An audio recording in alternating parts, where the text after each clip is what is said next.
Okay guys, let's do this. This is Strider here. I'm going to talk to you really quickly about our Pacific Crest Trail hike. I'm going to do it really quickly because I don't know if I'm going to be interrupted anytime soon.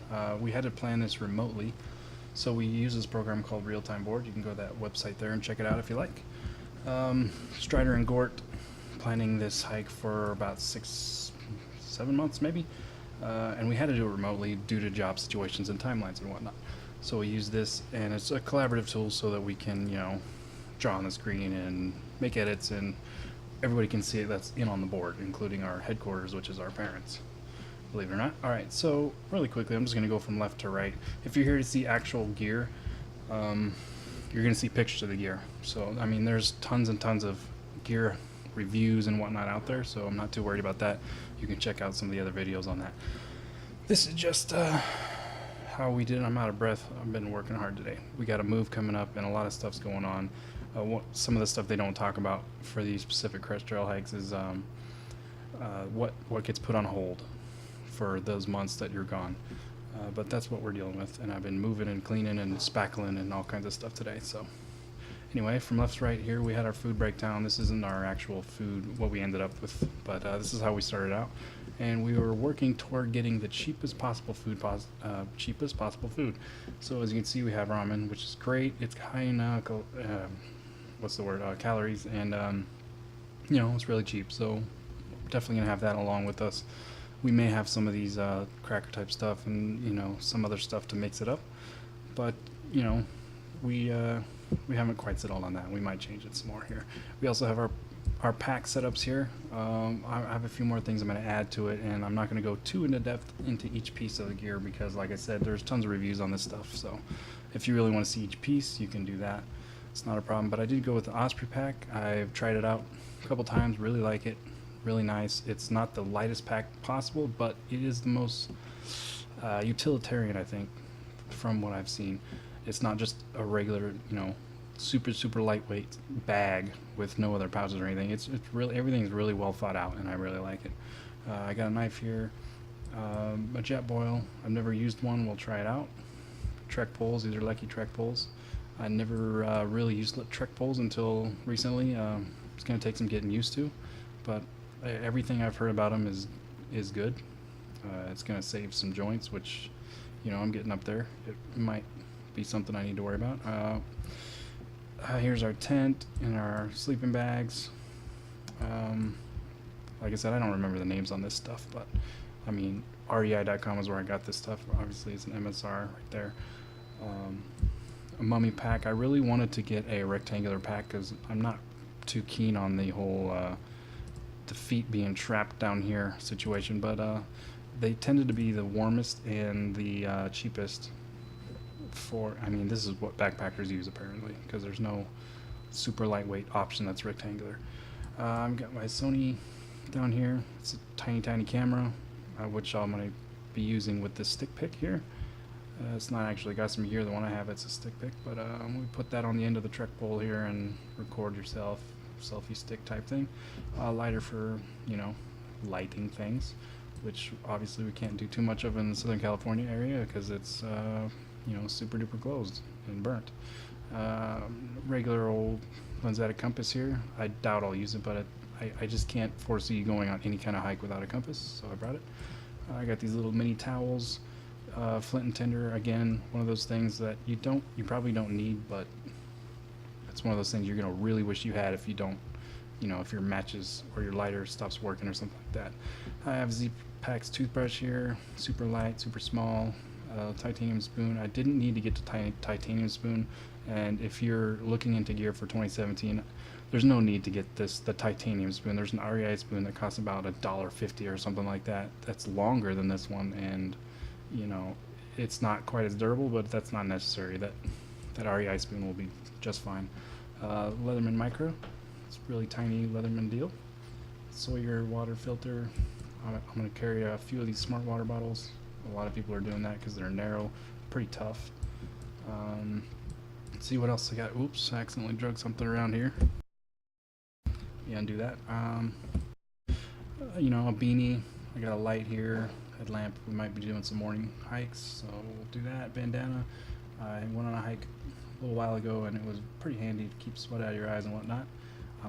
Here's booty for the heat, and the sun keeps the sun off of me. I'm not going to be using an umbrella. I can't foresee wanting to carry an umbrella. That might come back to haunt me, but for now, I can't imagine needing an umbrella or wanting to carry one.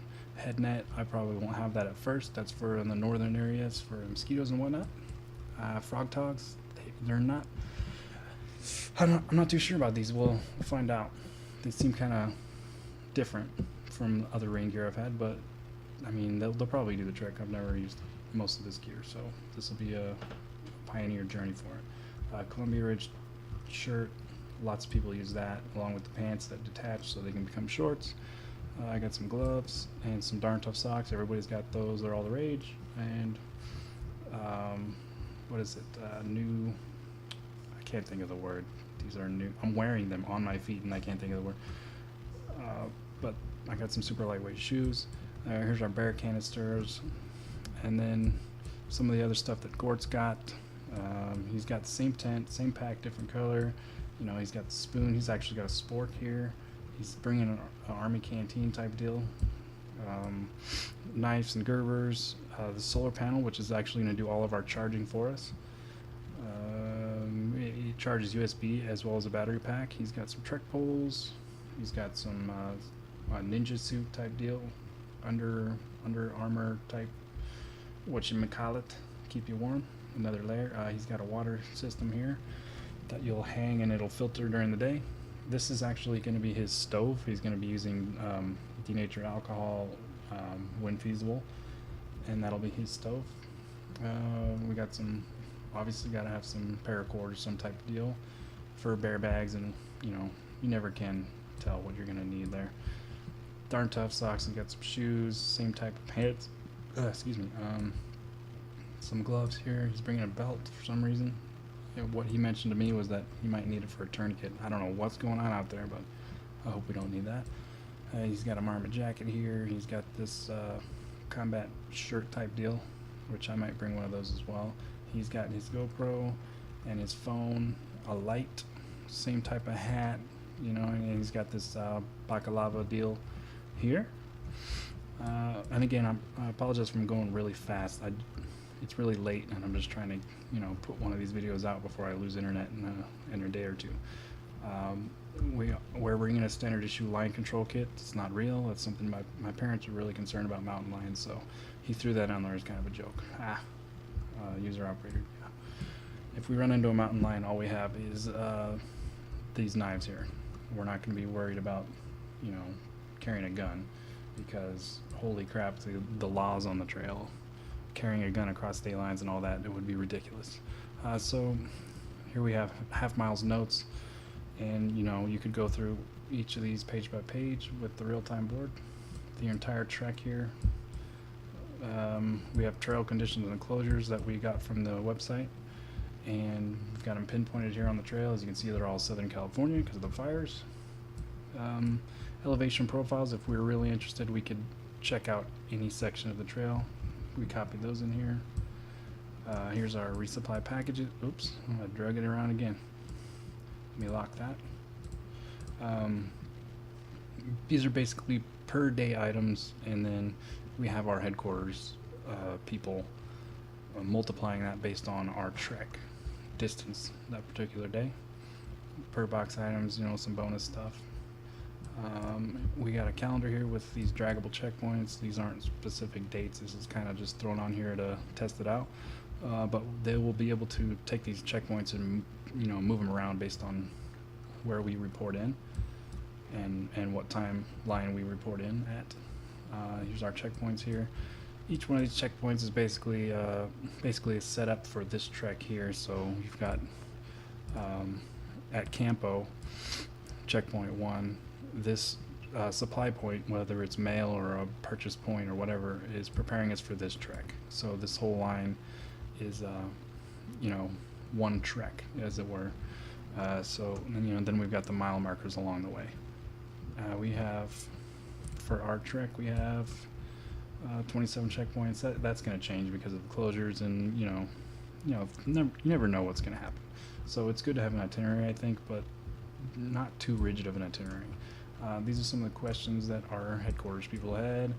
I won't make you read through all this, but basically they wanted us to be safe, and they wanted to know exactly when to send stuff.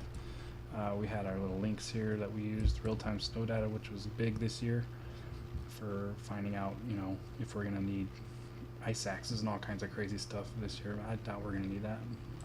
Giant days to departure counter, about 15 days, and that's about it, guys.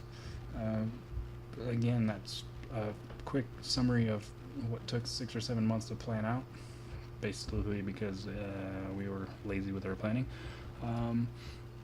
If you have any questions about it, or if you like it, or I don't know, anything you want, you could tell me I'm an idiot. Go ahead in the comments. But I hope you enjoyed it. Hope you've seen a different type of gear list than you normally see. There's tons and tons of gear lists out there. Just want to put something on here that's a little different. I did have the start of the journey here blacked out because we had some personal details in there. But anyway, guys, if you like, subscribe. I'm sorry if you're one of the ones that come to this channel for the gaming stuff. This wasn't one of them. Go ahead and tell me I'm an idiot. That's cool. All right, guys, take it easy.